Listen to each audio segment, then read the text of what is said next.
시간 하나님께서 주신 말씀을 봉독하겠습니다. 구약 성경입니다. 시편 122편입니다.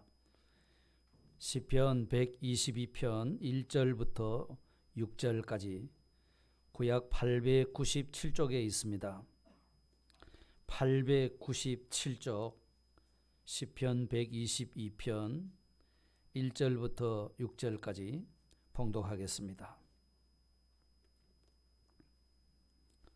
사람이 내게 말하기를 여호와의 집에 올라가자 할 때에 내가 기뻐하였도다. 예루살렘아, 우리 발이 내 성문 안에 섰도다. 예루살렘아, 너는 잘 짜여진 성읍과 같이 건설되었도다. 지파들 곧 여호와의 지파들이 여호와의 이름에 감사하려고 이스라엘의 전례대로 그리로 올라가는도다. 거기에 심판의 보좌를 두셨으니 곧 다윗의 집의 보좌로다. 예루살렘을 위하여 평안을 구하라. 예루살렘을 사랑하는 자는 형통하리로다. 아멘.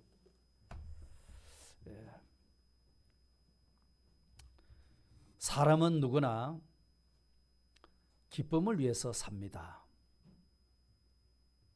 그 기쁨을 위해서 아침부터 밤늦게까지 열심히 일을 합니다. 때로는 피곤하기도 하고 힘들기도 하지만 기쁨만 내가 가질 수 있다면 그 모든 힘든 것도 참을 수 있습니다. 견뎌낼 수가 있습니다. 그런데 만일 기쁨을 얻지 못한다고 하면은 그는 살 맛을 잃어버리게 됩니다. 우울해지는 것이죠. 우리 대구에 코로나 확진자가 나온 것이 작년 2월 18일이라고 합니다. 그러니까 벌써 1년이 지난 것이죠. 지난 19일 금요일 아침에 뉴스를 들었는데 시민 83%가 우울하다고 느낀다고 그렇게 발표를 했습니다. 그러니까 우리의 일상을 뺏겨버리고 1년을 지내오고 있으니까 우리의 형편이 조금도 나아지지 않고 있으니까 모든 시민들이 그렇게 힘들게 느껴지고 또 우울하게 느껴지게 되는 것입니다. 이 기쁨이라는 것이 말이죠. 없던 돈이 생기면 기쁩니다. 그런데 그 기쁨이 내게 가졌던 그 돈이 내 손에서 빠져나가게 되면 기쁨이 없어지는 겁니다. 생각지 못한 일에 돈을 써버려야 된다는 것이죠. 기쁨이 없어지죠. 나이에 비해서 아주 건강해 보입니다. 아주 건강하시네요. 기쁘지요. 그런데 그 건강을 잃고 나면은 그 기쁨도 사라지는 겁니다. 학생이 성적이 올라가면은 기쁘죠. 그런데 성적이 떨어지면은 하나도 기쁘지 않습니다. 특별히 상위권 학생들이 늘 불안하고 스트레스가 심하다는 겁니다. 혹시 내가 성적이 떨어질까? 이제 그것 때문에 말이죠. 그렇죠. 요즘처럼 취업하기 어려운 이때에 내가 취업을 했다. 그러면 세상을 다 가진 것처럼 그런 기쁨이 있는 겁니다. 그런데 만일에 그 직장에서 그만 직장을 잃어버렸다 할 때는 그런 기쁨은 온데간데 사라지고 없어지는 것이죠. 내 사업장에서 오다가 떨어졌습니다. 아주 기쁩니다. 그런데 그것이 일을 실컷 해놓고는 부도가 나버렸습니다. 기쁨이 없어지는 거죠. 죽을 맛이 드는 겁니다. 그렇지 않습니까? 이처럼 사람들은 다 누구나 할 것 없이 높은 자리에 있는 사람이든지 아래 사람이든지 간에 부자든지 가난한 사람이든지 간에 모두가 다 기쁨을 위해서 삽니다. 기쁨을 위해서 삽니다. 그 기쁨을 위해서 아주 몸부림을 치고 있는 겁니다. 하지만 이 세상이 주는 기쁨이라고 하는 것은 그 기쁨이 있었다가 또 없어집니다. 일시적인 기쁨입니다. 변동되는 기쁨입니다. 그렇죠? 그런데 우리에게 영원히 변동되지 않는 기쁨, 없어지지 않는 기쁨도 있다는 겁니다. 세상에 그런 기쁨이 어디에 있습니까? 있습니다. 어디에 있습니까? 오늘 성경에 나오는 다윗의 기쁨입니다. 다윗의 기쁨입니다. 우리가 시편을 읽다가 보면은 오늘 시편 122편이지 않습니까? 거기에 1절 들어가기 전에 위에 표제어로 기록된 게 있습니다. 다윗의 시, 성전에 올라가는 노래, 이렇게 되어 있습니다. 그래서 시편은 보면은 120편부터 134편까지 성전에 올라가는 노래라고 이렇게 1절 시작하기 전에 작은 글씨로 쓰여져 있습니다. 그러니까 이스라엘 백성들은 해마다 3대 절기를 지키죠. 그 절기를 지키기 위해서 예루살렘으로 올라갑니다. 그런데 그 예루살렘으로 올라간다는 것이 그리 쉬운 일이 아닙니다. 뭐 예루살렘하고 집이 가깝게 있는 사람은 별 문제가 없습니다. 근데 먼 곳에 있는 사람들은 예루살렘까지 오려고 하면은 교통편 지금처럼 발달되어 있지 않았죠.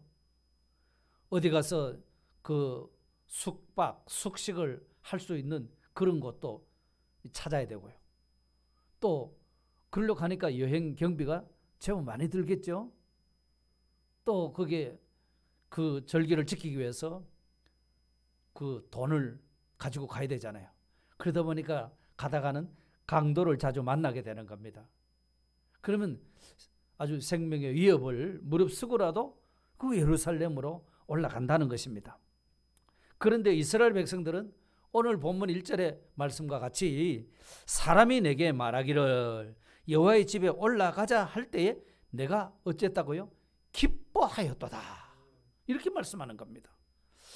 다윗이 고백한 고백인데요. 이것을 이스라엘 사람들이 마치 자기들의 고백인 양 그들도 똑같이 하나님의 집에 올라가자 할 때에 기뻤다고 그렇게 고백을 하고 있는 것입니다.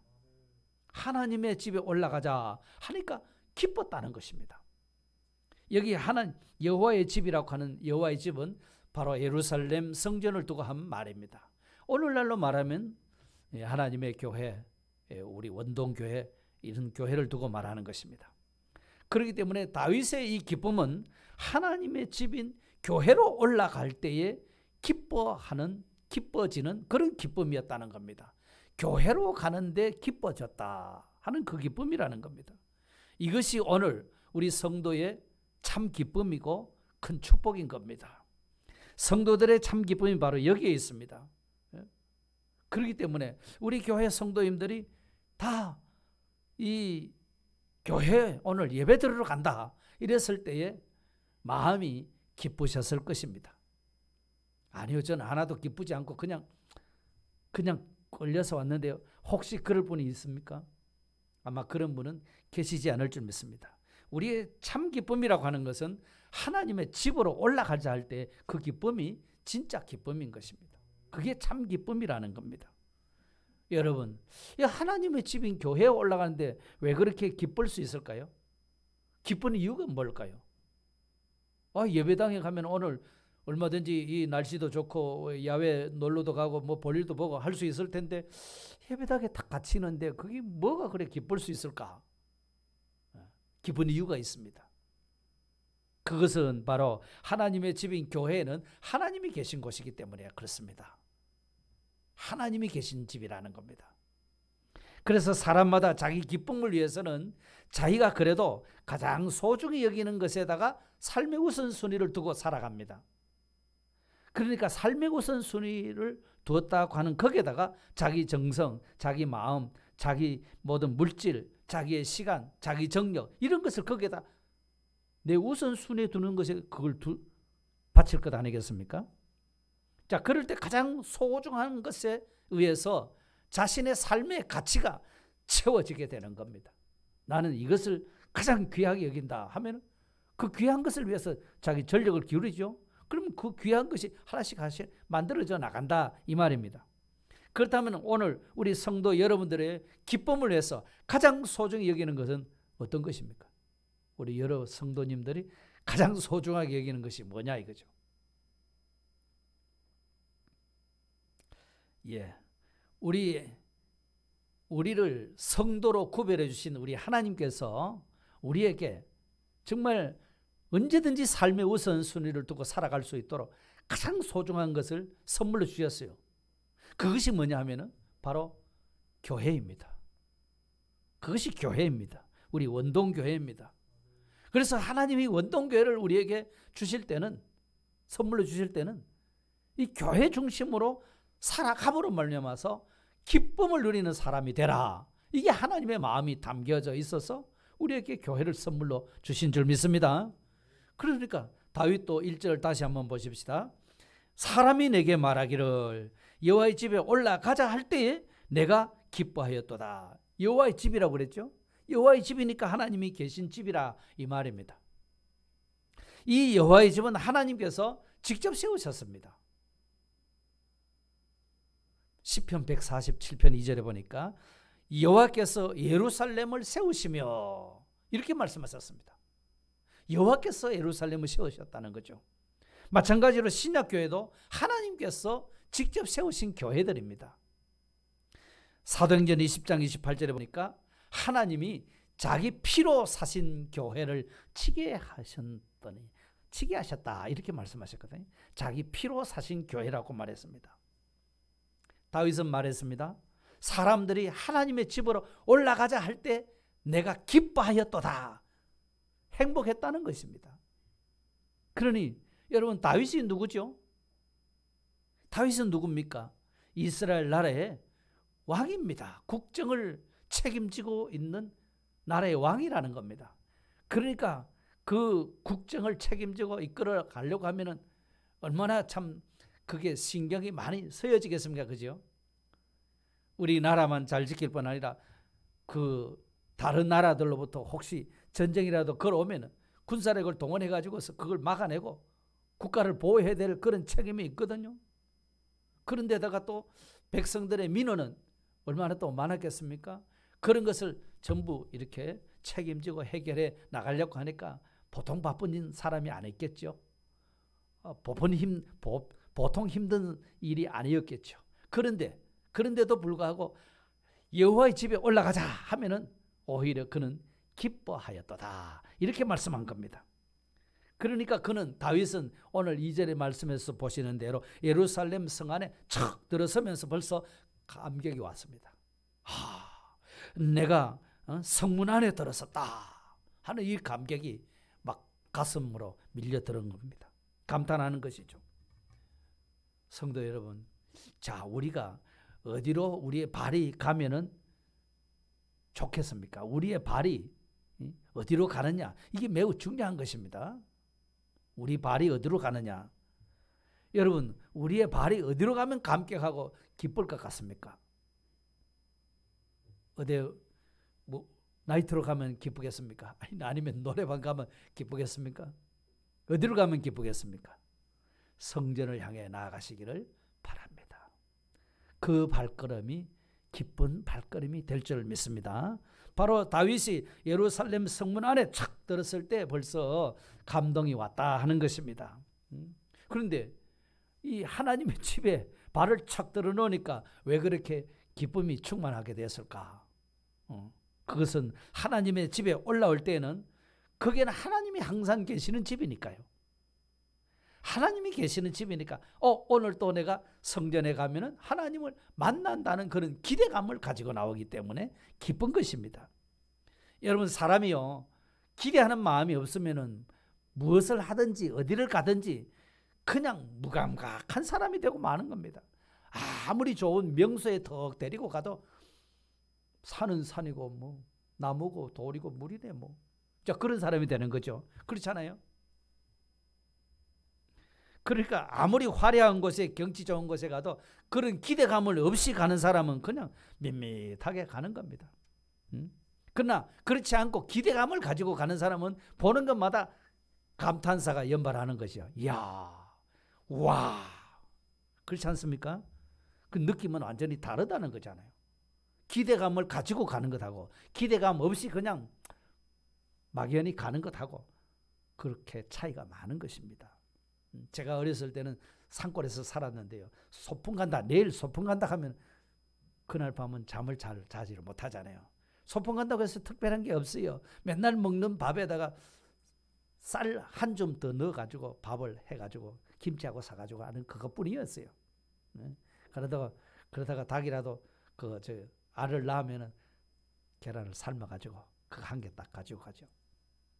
가다가 전방에 가가지고서 그때 뭐 삼성 사이다, 말표 사이다 이런 게 있었어요. 지금은 칠성 사이다지만 그런 사이다 한 병 딱 챙기면은 그것으로 최고 기쁜 것입니다. 오늘 소풍 간다. 기대감이 있다는 것이죠. 예나 지금이나 똑같습니다. 왜 그럴까요? 사람들이 다 기대감을 가지고 가기 때문에 그렇죠. 어디 여행을 간다 이러면 뭐 여행 가서 어떻게 지낼 것인지 이런 걸 다 기대하고서 준비해서 가면 기대할 동안은 아주 마음이 행복하지 않습니까? 그런데 여호와의 집을 찾을 때도 이런 기대감을 가지고 와야 된다 하는 말씀입니다. 하나님의 집에 나올 때도 이런 기대감을 가지고 와야 된다는 것입니다. 이 죄인이 전능하신 하나님을 만난다 생각해 보십시오. 청와대에 가서 대통령을 만나다 할지라도 우리 가슴이 설렐 것인데 이 전능하신 하나님을 내가 만난다. 그것 때문에 우리 가슴을 막 뛰게 하는 거지 않습니까? 그래서 그 하나님을 만나면 내가 하나님을 막 마음껏 찬양하고 싶고 마음껏 높여드리고 싶고 그 하나님을 사랑하고 싶고 그런 마음이 들지 않습니까? 그 사람은 하나님의 집에 와서 선포되는 말씀이 깨달아지게 됩니다. 들려지게 됩니다. 그것이 은혜인 것입니다. 저게 도대체 뭔 말인지 뭔 이야기를 하는지 알아듣지 못하면 은혜가 안 되는 것이죠. 그런데 그 말씀이 쏙쏙 들려진다는 것입니다. 그러면 그 말씀이 나한테는 능력이 되는 것입니다. 그래서 하나님이면은 내게 있는 이런 모든 어려운 문제들도 문제없이 해결이 되겠구나. 이런 또 기대감이 생기는 거죠. 확신이 생기는 겁니다. 그리고 그 사람 마음에는 기쁨이 가득하게 되는 겁니다. 그렇기 때문에 다윗이 예루살렘 성전에 올라가자 할 때 내 마음이 기뻤다 한 것처럼 오늘 또 우리가 이 하나님을 만나는 그 기대감을 가지고 나오시면은 분명 성도 여러분의 마음은 기쁘게 될 줄로 믿습니다. 그게 기대하는 마음 없이 오면은 지루한 시간이 되고 마는 겁니다. 어느 40대 남자가 믿음이 좋은 자기 어머니한테 투정을 부렸어요. 엄마, 나 오늘 주일 교회 가기 싫어요.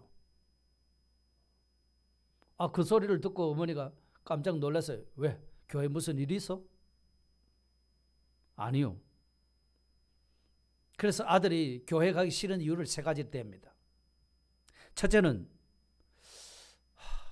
주일날 늦게까지 한번 잠 한번 자보는 것이 소원인데 일찍 가야 된다니까 그게 싫다는 겁니다. 두 번째는 교회 가니까 찬양대가 찬양하는데 하나도 음정이 안 맞아서 나는 듣기가 싫어. 두 번째고. 세 번째는 대표 기도하는 기도가 너무 길어서 교회 가기 싫어요. 아들이 그렇게 투정을 부렸어요. 그러니까 조용히 듣고 있던 엄마가 그 아들 보고 교회 가야 될 이유 또 3가지를 말합니다.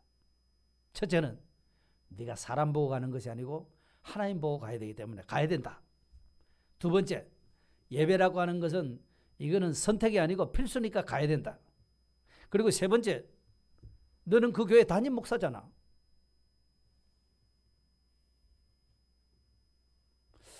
여러분, 그럴 수가 있을까요? 그럴 수 있을까요? 예, 그럴 수도 있겠지요. 그럴 수도 있습니다. 그러나 우리는 하나님의 집에 계시는 하나님을 만나는 그 기대감으로 충만해져서 올라온다면 그는 진정 복 있는 사람이 될 줄 믿습니다. 행복한 사람이 되는 겁니다. 런던의 웨스트민스터 교회 입구에 이런 문구가 써 있다는 겁니다. 하나님을 위하여 위대한 일을 기대하라. 하나님을 위하여 위대한 일을 기대하라. 이런 글귀가 교회 입구에 쭉 서붙여졌다는 겁니다. 왜 이런 글귀를 교회 입구에다가 서붙였을까요? 교회 오실 때에 하나님이 하실 역사를 기대하고 오라는 말씀입니다. 하나님께서 내 인생 가운데 일하고 계실 그 기대감을 가지고 나오라는 것입니다. 하나님께서 나를 통해서 역사하실 것을 기대하며 나올 때에 하나님께서 일하신다는 겁니다.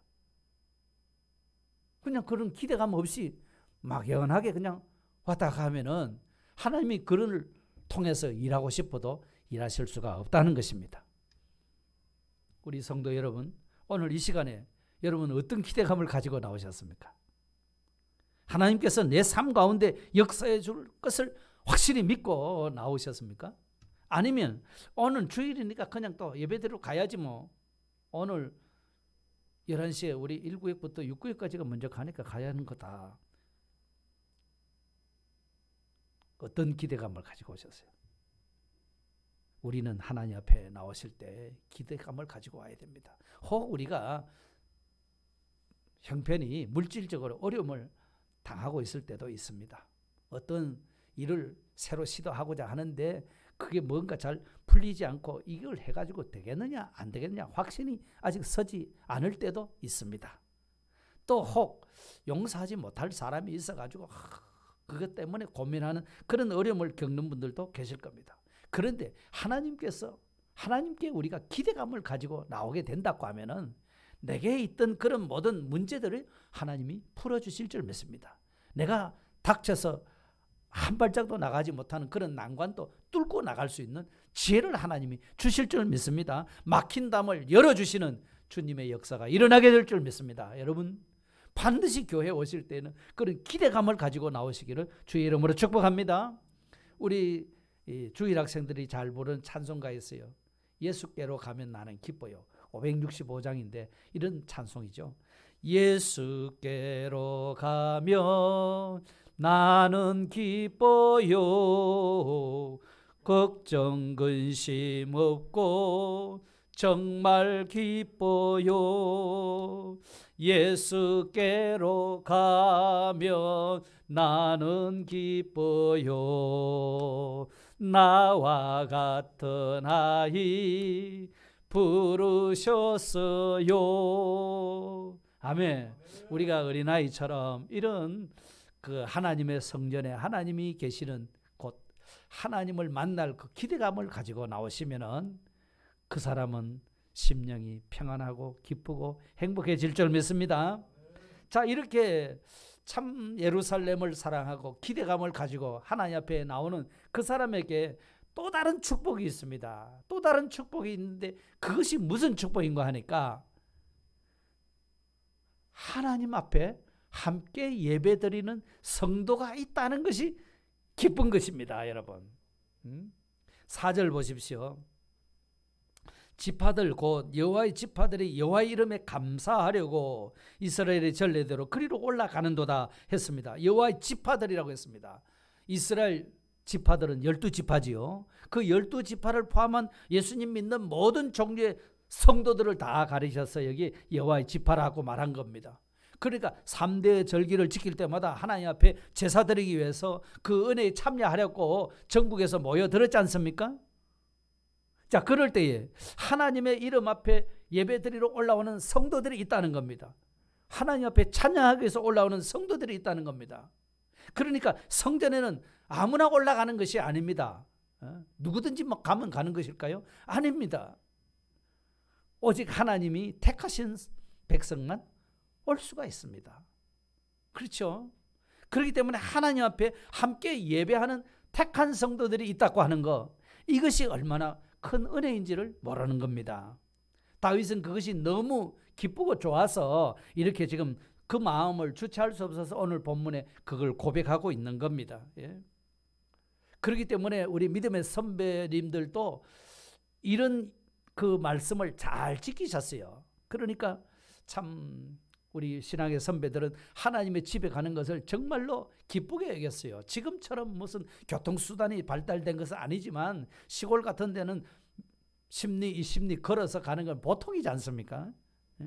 그래서 우리 이는 보면은 세계 역사에 아주 남을 만한 그런 믿음의 유산을 우리가 받아 가지고 있는 겁니다. 그래서 우리는 보면은 한국 교회는 예배가 참 많지 않습니까? 다 따져보면은 뭐 공예배는 11번, 일주일에 11번이나 드립니다. 그 말고도 뭐 다른 또 사소한 예배도 있겠죠. 우리 교단에서는 그 전에 5월과 8월에 1년에 2번씩 그 대구 기도원, 거창 기도원에 가서 집회를 했었습니다. 그 집회를 하러 가게 되면은 아주 전국적인 행사가 되는 것이고, 전 교단적인 행사가 또 되는 것이고, 교회 목사님들, 구역장님들, 부모님들 이번에 집회 가자, 집회 가자, 다 그렇게 합니다. 그러면 직장에 다니는 분들은 일부러 휴가를 내죠. 일부러 휴가를 냅니다. 또 학교 다니는 학생들은 일부러 결석합니다. 학교 선생님한테 결석계를 내고 결석을 하고, 너 고3인데 집회를 가? 안 돼. 그래도 나는 가야 되겠습니다. 그래서 집회 가서 갔다고 왔다고 두들겨 맞은 학생도 있습니다. 그렇지만 그 집회에 가면은 뭐 사람들이 수없이 많은 사람들이 팍팍하게 모이지 않습니까?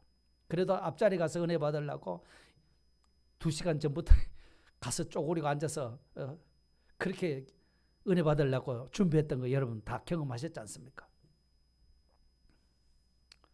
자, 그렇게 해서 그런 집회에 참석했던 분들이 지금도 보면은 교회의 중직자들이 다 되셨습니다. 어디 가든지 세상에서도 다 요직을 차지하고요. 하나님 앞에 정말로 귀하게 쓰임받은 하나님의 일꾼들이 다 되신 것을 우리는 보고 있습니다.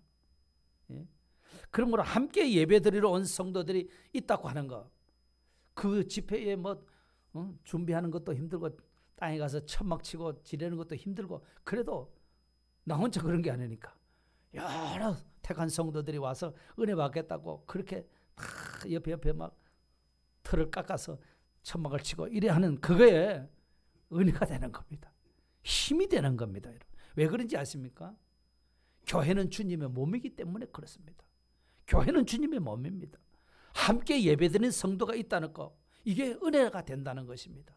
혹시 어떨 때는 저 사람은 교회 안 왔으면 좋을 텐데, 나는 저 사람 보기 싫은데, 이런 사람도 있습니다. 그런데 그런 사람이 오는 것도 은혜입니다. 왜 은혜일까요? 그 사람이 오면은요, 교회의 주인이 누구시죠? 우리 주님이십니다. 주님이시기 때문에 그런 성도들을 또 하나님의 마음에 감동을 주셔서 새 사람 되게 하신다는 겁니다.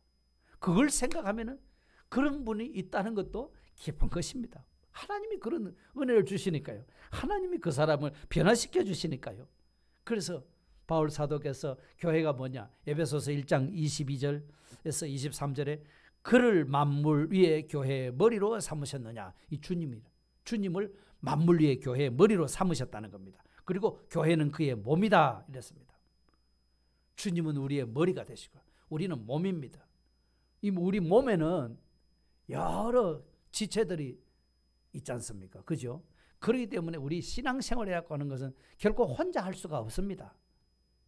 어떤 분은 요즘 교회 가니까 예배만 딱 드리고 집에 가니까 너무 좋다. 사람 만나서 이런 이야기 저런 이야기 하면 상처받고 하는데 참 좋다. 그럴 수 있습니다. 상처도 안 받고 누가 싫은 소리도 할 필요도 없고 들을 필요도 없고 좋습니다. 신경이 안 쓰니까요. 그런데요, 교회는 주님의 몸이라고 했어요. 우리 몸에는 여러 지체가 있어서 서로 연결되어 있습니다. 그렇기 때문에 우리가 때로는 몸이 아파서, 손이 아파서, 허리가 아파서, 발이 아파서 고생할 때가 있지 않습니까? 발만 아픈 것이 아니죠. 손만 아픈 것이 아니라 온 몸이 다 뒤틀리고 아프고 그렇지 않습니까? 힘들죠. 그러다가 이 발이 나았다, 손이 나았다, 배가 나았다 이러면 그만 또 마음이 편안해지고 행복해지는 겁니다. 왜 그렇습니까? 한 몸이기 때문에 그렇죠. 우리 교회도 우리 성도님들이 여러 계시지만 다 한 몸이라는 겁니다. 한 몸이라는 거예요. 그래 한 몸이 다 건강해야 내가 기쁜 것이지 않습니까? 우리가 지금도 온라인으로 지금 예배를 드리고 있잖아요. 이것이 좋기 때문에 그래 예배 드리는 것은 아닙니다. 사람들은 이게 좀 시대가 변하니까 이렇게 예배 드려도 되는구나 이렇게 생각하는데 그렇지 않습니다. 여러분, 예배당에 모일 수가 없기 때문에 임시 방편으로 그렇게 하는 것뿐인 것입니다. 다 경험해 보셨을 것입니다. 아, 온라인 예배도 이게 은혜가 반감되는 것이구나. 다 느끼십니다. 왜요? 함께 하지 못하기 때문에 그런 겁니다. 그렇기 때문에 되도록이면 우리 청년부들도 집에 보내지 말고 함께 이 자리에 모여서 예배 드려야 됩니다. 밑에 자리가 아직 많이 있어요. 함께 해야 됩니다. 함께 할 때 은혜가 커지는 것입니다. 옆에 계신 분한테 한번 인사합시다. 함께 예배 드리게 되어서 감사합니다. 예. 왜 그렇죠? 함께 예배 드리니까 옆에 있는 분이 은혜 받고 아멘하고 그러니까 나도 힘이 되는 겁니다, 여러분. 예? 캐나다 리전트 대학 영성학 교수인 유진 피터슨 목사님이 이런 말을 했습니다. 한국에도 자주 나오시는 분인데요. 만약 당신이 혼자 집에 있으면서 성경을 읽는 것으로 예배를 대신하려고 한다면 당신은 많은 것을 놓치게 될 것이다. 왜냐하면 당신은 당신 자신도 모르는 사이에 주변 문화의 영향을 받고 편견에 사로잡혀 왜곡된 시각으로 성경을 읽기 때문이다. 예배 때의 당신은 회중의 일부가 된다. 그 회중은 성경의 저자 하나님의 말씀을 선포하는 대상이다. 이렇게 말했습니다. 그렇기 때문에 우리가 뭔가 함께 하면은 그 효과가 아주 막 증대된다 해서 시너지 효과라는 거 있잖아요. 세상에도. 그와 같이 예배도 마찬가지입니다. 함께 할 때 은혜가 더 커지는 것입니다. 혼자 달랑 예배 드린다고 생각해 보십시오. 전에 우리가 아무도 모이지 못하고 교회 문을 잠가야 되고 그때는 혼자 설교했잖아요. 우리 식구만 앉혀놓고 강도사님만 앉혀놓고 그러면 설교했어요. 힘이 안 나잖아요.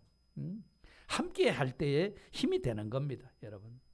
그렇기 때문에 함께 예배드리러 나온 성도님들이 계시다. 이걸 우리가 소중히 여기고 기쁘게 여기는 성도님들이 되시기를 바랍니다. 자, 이 지체된 자들이 함께 예배드리는 이 성도들이 있는 것이 뭐가 그리 좋으냐? 뭐가 좋겠습니까? 하나님의 말씀의 은혜를 함께 누린다는 겁니다. 이게 또 중요한 것입니다. 5절 말씀 보세요. 거기에 심판의 보호자를 두셨으니 곧 다윗의 집의 보호자로다. 이 심판의 보호자라는 말이 나옵니다. 심판의 보호자라는 것은 다윗은 언제든지 하나님의 말씀과 하나님의 뜻을 따라서 모든 것을 판단하였다. 그런 의미입니다. 그러니까 하나님의 심판의 보호자 앞에 있을 때 우리는 내 자신의 모습을 볼 수가 있는 겁니다. 그러니까 예배하는 성도에게 세상의 판단이 아니라 하나님의 말씀을 통해서 하나님의 거룩한 판단이 어떠한지 그걸 받을 수가 있는 겁니다. 그러면 성도의 삶은 어떻게 살아가야 되는가, 이걸 알 수 있는 것이 이 심판의 보좌입니다. 하나님의 말씀이 선포되는 보좌라 이 말씀입니다. 그렇기 때문에 우리는 하나님의 말씀을 통해서 하나님의 뜻을 알 수가 있는 것이죠. 그러면 내가 세상을 어떻게 헤쳐나가야 되는가 하는 그 지혜도 거기서 나오게 되는 것이죠. 그리고 그걸 깨닫는 사람은, 그것을 붙잡는 사람은 아주 힘이 되는 겁니다. 기쁜 겁니다. 이렇게 살면 되겠구나. 아멘. 이 심판의 보좌라고 하는 것은 바로 이렇게 이 하나님의 말씀을 통해서 내가 어떤 사람인지, 하나님은 무엇을 나에게 원하고 계시는지, 그래서 하나님의 통치를 받을 수 있는 것이 이 심판의 보좌라 이 말입니다. 하나님의 통치란 말은 하나님이 다스리신다는 거거든요. 우리가 하나님의 다스림을 받는 것이 좋겠습니까? 세상에 어떤 높은 사람한테 다스림 받는다 하면 기분이 상할 수 있지만 하나님이 우리를 다스려 주시고 하나님이 우리를 통치해 주신다고 하면은 가장 안전한 다스림이 되고 가장 복된 다스림이 될 줄 믿습니다. 그렇기 때문에 우리가 이 하나님 앞에 예배 자리에 나올 때마다 그 선포되는 말씀을 통해서 하나님이 나한테 무슨 말씀을 하시는가, 그 기대감을 또 가지고 나오잖아요. 그 기대감을 가지고 나왔더니 하나님께서 그 말씀을 통해서 내가 생각했던 것, 내가 고민했던 것, 그런 것에 대해서 내가 깨닫지 못했던 것, 그걸 깨닫도록 만들어주시고 앞으로 이렇게 살아가면 되겠구나, 이걸 깨닫게 된다는 겁니다. 그걸 나만 그런 은혜 받는 것이 아니고 내 옆에 함께 예배드리는 그 성도님도 같이 은혜를 받게 된다는 사실입니다. 그러니까 주님의 몸이 이루어지는 거잖아요. 하나님 나라가 거기서 이루어지게 되는 겁니다, 여러분. 그렇기 때문에 우리가 하나님 말씀을 들을 때에 우리가 정말 어떤 자세로 들어야 되겠습니까? 사람의 말로 듣지 않아야 됩니다. 사람의 말로, 목사의 말로 듣지 않아야 됩니다. 사람의 말로 들으면 딴 생각이 자꾸 나오게 됩니다. 설교를 어떤 무슨 교훈, 교회 가면 좋은 이야기 많이 해주잖아. 자, 이래가지고 좋은 이야기 듣는 것이 아닙니다. 여러분. 단순히 어떤 교훈이 아니고 좋은 이야기가 아닙니다. 하나님의 뜻을 대언해서 선포하는 것이 설교인 것입니다. 그렇기 때문에 목사의 말로 들으시면 안 됩니다. 하나님의 말씀으로 들어야 은혜가 될 줄로 믿습니다. 그래야 하나님의 통치가 그 사람에게까지 이루어지게 되는 겁니다. 여러분, 바울 사도께서 전도했던 데살로니가 교회라고 있습니다. 유럽에 있는 교회인데요. 그 교회는 여러 환난 가운데서도 정말 그 성령의 기쁨으로 하나님의 말씀을 받아서 모든 이웃 동네 사람들에게 이 기감이 되고 좋은 소문이 퍼지고요. 또 본이 됐습니다. 그래서 믿음의 역사와 사랑의 수고, 소망의 인내가 있는 그런 교회로 우뚝 서게 되었습니다. 뿐만 아니라 모든 믿는 자의 본이 되는 교회였습니다. 무엇 때문에 그렇게 되었을까요? 이유가 있습니다. 그들은 데살로니가 교회 성도들은 하나님 말씀을 들을 때에 데살로니가전서 2장 13절에 이렇게 말씀하셨어요. 사람의 말로 받지 아니하고 어떻게 해요? 하나님의 말씀으로 받음이니.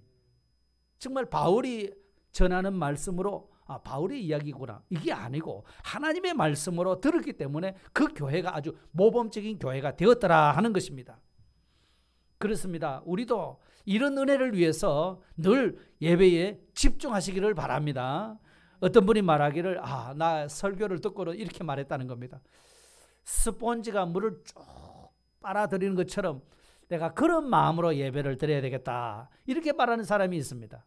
그 사람은 설교를 들을 때에 어떻게 들었죠? 늘 집중해서 듣고 하나님 말씀 떨어지자마자 아멘으로 착착 받았다는 것입니다. 그러니까 설교하는 목사로서도 그런 성도님이 있으면 아주 힘이 되겠죠. 은혜가 더욱 넘칠 줄 믿습니다. 그게 행복인 겁니다, 여러분. 이렇게 집중하게 되면 그 예배를 통해서 반드시 은혜를 받게 되는 겁니다. 그 예배에 감격이 있게 됩니다. 기쁨이 있게 되는 것이죠. 다시 말하면 그 예배를 통해서 그는 하나님을 만났다는 그런 이야기가 되는 겁니다. 우리가요, 참 마음을 다해서, 정성을 다해서, 큰 힘을 다해서 내가 마음이 흐트러지지 않으려고 다리도 무슨 끈으로 탁 묶어가지고 똑바른 자세로 앉아가지고 예배 드리려고 이렇게 애쓰는 분들이 있잖아요. 그렇게 우리가 힘써서 예배 드리면은 하나님이 반드시 은혜를 주게 되어 있습니다. 그 사람한테는 새로운 깨달음이 옵니다. 결단이 일어납니다. 힘이 생깁니다. 마음이 기쁘게 되는 겁니다. 주먹이 쥐어지죠. 이래 살면 되겠구나. 이렇게 사는 것이 복인데 하나님 도와주시옵소서. 이렇게 되지 않습니까? 정말 예수님 이름으로 나는 일어서리라, 나는 승리하리라, 아주 막 이런 결단이 거기서 일어나는 겁니다. 그 사람은 마음이 섭섭하겠습니까? 기쁘지 않겠습니까? 정말 예배 시간의 그 기쁨이 우리의 삶 가운데서 일주일 내내 그 기쁨이 이어질 수 있기를 주의 이름으로 축복합니다. 자, 이제 말씀을 정리해 보겠습니다. 오늘 사람마다 다 기쁨을 위해서 산다고 말씀했습니다.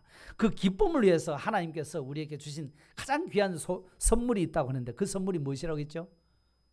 그것이 무엇이었습니까? 교회를 선물로 주셨다고 했지 않습니까? 그래서 교회를 사랑하는 사람은 오늘 제목이 기쁘다고 그랬거든요. 예루살렘을 사랑하면 기쁩니다, 이 제목이잖아요. 그런데 하나님의 집인 교회에 올라가는데 왜 그렇게 기쁠까요? 그 기쁜 이유가 무엇입니까? 첫째는 하나님의 집에는 누가 계셔요? 하나님이 계시기 때문입니다. 그 하나님을 만난다는 기대감을 가지고 오기 때문입니다. 그 하나님 내가 만나면 하나님께서 내 모든 문제를 다 풀어줄 수 있을 거야 하는 그 기대감, 그런 기대감을 가지고 오시니까 기쁜 것이지 않습니까? 뿐만 아니라 그 기대감을 가지고 나오는 성도들에게 또 다른 기쁨은 나와 같이 함께 예배 드리는 성도가 있다는 그것이 두 번째로 또 기쁜 것입니다, 여러분. 함께 예배 드리지 않고 뭐 지는 지고 나는 나고 뭐 나만 예배 바로 드리면 되지. 예, 그것도 좋습니다만 그런데 함께 하면은 시너지 효과가 일어나게 될 줄 믿습니다. 그러니까 신앙생활은 혼자 하는 것이 아니에요. 신앙생활 아니라도 사람이요 혼자 살 수 있을 것 같아요? 못 살아요. 그러니까 한자의 사람인 자는 어떻게 생겼죠? 이렇게 생겼잖아요. 서로 기대가지고 서로 붙어가 사는 겁니다. 우리 신앙생활도 마찬가지입니다. 함께 해야 합니다. 더군다나 우리는 주님의 몸이기 때문에 그렇습니다. 주님은 머리고요. 우리는 그 머리에 붙어있는 몸이에요. 몸에도 여러 장기가 있고 뭐 손발이 다 있지 않습니까? 이게 다 건강해야 내가 행복한 겁니다. 한쪽에만 그래 아파 보세요. 항상 찡그리고 다녀야 되잖아요. 그 마찬가지예요. 우리 성도가 함께 예배드리고 함께 은혜 받고 이것이 행복이라는 것입니다, 여러분. 그러니까 이 나만 생각했던 데서 조금 생각이 이제 넓어지셔야 되는 겁니다. 그러면 그렇게 지체자들이 함께 예배드리니까 또 뭡니까? 하나님의 은혜를 함께 누리게 된다는 것입니다. 나도 은혜 받게 되고 옆에 사람도 은혜 받게 되고 나도 새 은혜에 일어나서 마음이 기쁘고 즐겁고 새로운 결단이 일어나고 옆에 사람도 그래 되고 그것이 얼마나 우리에게 행복인지 모릅니다. 옆에 계시는 분이 꾸벅꾸벅 졸고 있어 보십시오. 하나도 힘이 안 납니다. 그러니까 옆에 분들을 깨워주셔야 되죠. 그래서 우리가 정신 차려서 예배 드리자고 이렇게 해서 함께 우리가 하나님의 말씀을 통해서 하나님 뜻을 발견하잖아요. 이렇게 살면 되겠구나 하는 지혜를 얻게 되잖아요. 그러면 힘이 생기는 겁니다. 아무리 뭐 코로나가 어렵고 힘들고 이래도 낙심하지 않게 되잖아요.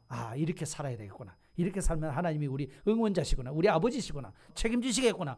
이게 딱 깨달아지니까 용기가 일어나게 되는 것이죠. 힘이 나는 것입니다. 그러니까 기쁜 것입니다.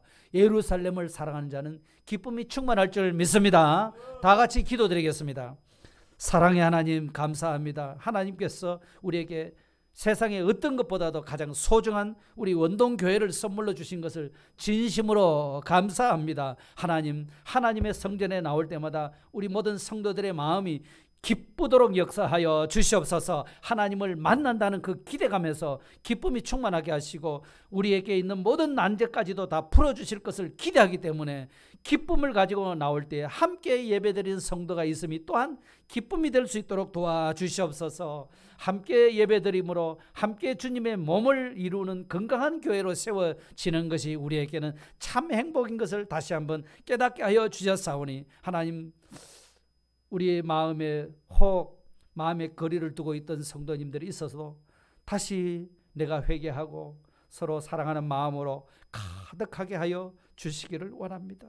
함께 말씀의 은혜를 받고 우리가 살아가야 할 길, 우리가 이 어둠을 헤쳐나갈 수 있는 지혜, 이 어려운 상황들을 극복해 나갈 수 있는 지혜 함께 얻어서 함께 극복해 나갈 때 거룩한 하나님의 교회로 하나님의 나라로 세워지게 될 줄 믿습니다. 하나님, 우리 원동교회를 통해서 이런 놀라운 하나님의 구원과 하나님의 역사와 하나님의 나라가 이루어지는 축복을 허락하여 주시고 우리 모든 성도들이 함께 행복을 누릴 수 있는 기쁨이 충만한 교회가 되도록 도와주시옵소서. 예수님 이름으로 감사하오며 기도드리옵나이다. 아멘.